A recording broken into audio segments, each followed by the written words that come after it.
Governor ബില്ലുകൾ 6 മാസത്തോളം തടഞ്ഞു വയ്ക്കുന്നത് ന്യായീകരിക്കാൻ കഴിയില്ലെന്ന് സുപ്രീം കോടതി.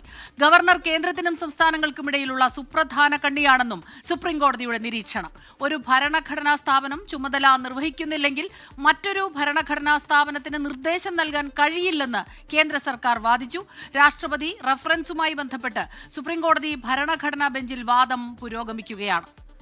ആർ അച്യുതൻ ചേരുന്നുണ്ട് ഡൽഹിയിൽ നിന്ന് വിവരങ്ങളുമായി. അച്യുതൻ, ഈ ബില്ല് എന്തൊക്കെ പറഞ്ഞാലും ബില്ലുകൾ തടഞ്ഞു വയ്ക്കുന്നത് ന്യായീകരിക്കാൻ കഴിയില്ലെന്ന് കോടതി നിരീക്ഷിക്കുന്നു. കൂടുതൽ എന്തെല്ലാം വിവരങ്ങൾ ലഭിക്കുന്നുണ്ട് ഏറ്റവും പുതുതായി?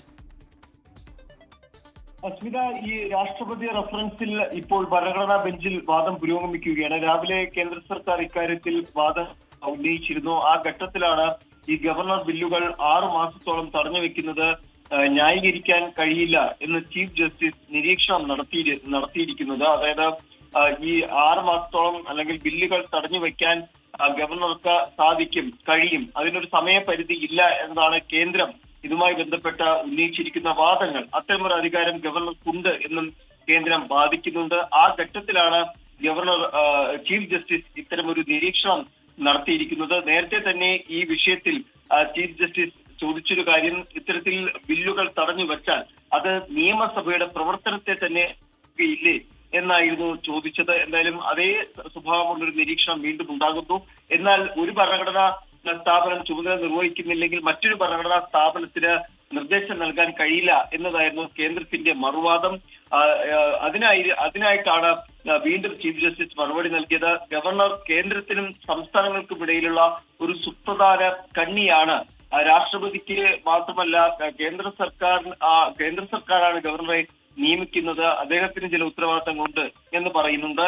എന്തായാലും നിലവിൽ ഇപ്പോൾ റഫറൻസിനെ എതിർക്കുന്നവരുടെ വാദം ആരംഭിച്ചിട്ടുണ്ട്. അതിൽ ശക്തമായ രീതിയിൽ, അതായത് ഗവർണർക്ക് ഇത്തരം വിവേചനാധികാരം എല്ലാ മേഖലയിലും ഉണ്ട് എന്ന് പറയുന്നത് തെറ്റാണ് എന്നതുൾപ്പെടെയുള്ള കാര്യങ്ങൾ ചൂണ്ടിക്കാട്ടിയാണ് ഇപ്പോൾ റഫറൻസിനെ എതിർക്കുന്നവരുടെ വാദം പുരോഗമിക്കുന്നത്. സ്മിത, കേന്ദ്ര സർക്കാർ ഇക്കാര്യത്തിൽ വലിയ രീതിയിലുള്ള എതിർവാദം ഉന്നയിക്കുന്നുണ്ട്. ഒരു ഭരണഘടനാ സ്ഥാപനം ചുമതല നിർവഹിക്കുന്നില്ലെങ്കിൽ മറ്റൊരു ഭരണഘടനാ സ്ഥാപനത്തിന് അത്തരത്തിലൊരു നിർദ്ദേശം നൽകാൻ കഴിയില്ല എന്നാണ് കേന്ദ്ര സർക്കാരിന്റെ ഇക്കാര്യത്തിലുള്ള വാദം. ഈ വിഷയത്തിൽ അപ്പോൾ തീർച്ചയായിട്ടും ഇന്ന് ഇക്കാര്യത്തിൽ ഒരു തീരുമാനം അല്ലെങ്കിൽ ഒരു വിധി സുപ്രീം കോടതിയുടെ ഭാഗത്തുനിന്ന് ഉണ്ടാകും എന്ന് നമുക്ക് പ്രതീക്ഷിക്കാൻ കഴിയില്ലല്ലേ?